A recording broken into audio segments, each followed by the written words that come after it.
Assalamualaikum warahmatullahi wabarakatuh. Good day, ladies and gentlemen, all honorable judges, and my beloved audiences. Ladies and gentlemen, our motion today is this house will give social service and skill training for gambling offenders rather than imprisonment, and I strongly agree with our motion today. Okay, now the question is, why does the council believe that gambling addiction is a social and psychological problem?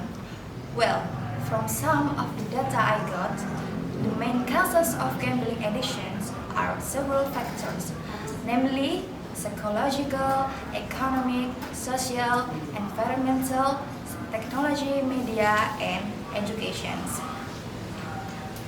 Well, I will give a case regarding online gambling, namely the case of patients addicted to online gambling at the Monumental Hospital in Surabaya, which has now reached 80 people, including a 17 years old who went on a rampage in the emergency room.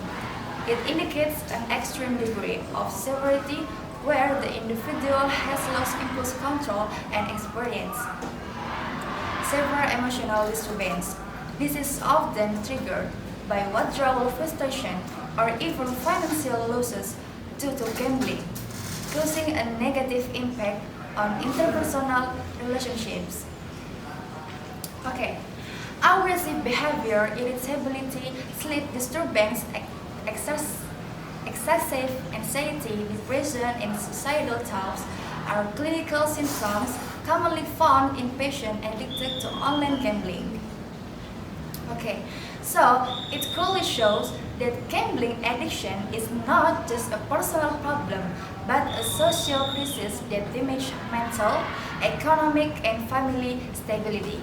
From teenagers to the elder, from teachers to the police officer, everyone can become a victim if there is no early intervention and serious treatment.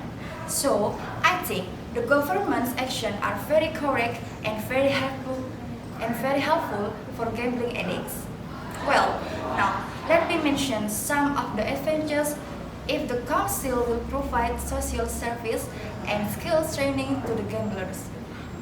The first is to address the root of the problem, not just the symptoms. Many people fall into gambling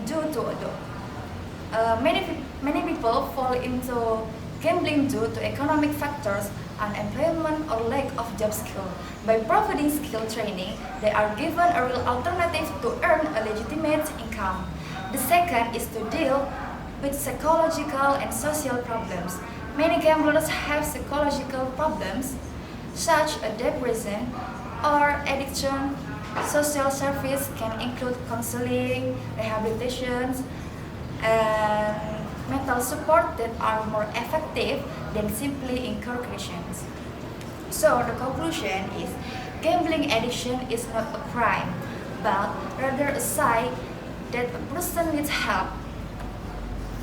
Instead of imprisoning them, we must provide a way out in the form of skill training and social assistance. Okay, that's all I can say. Wassalamualaikum warahmatullahi wabarakatuh.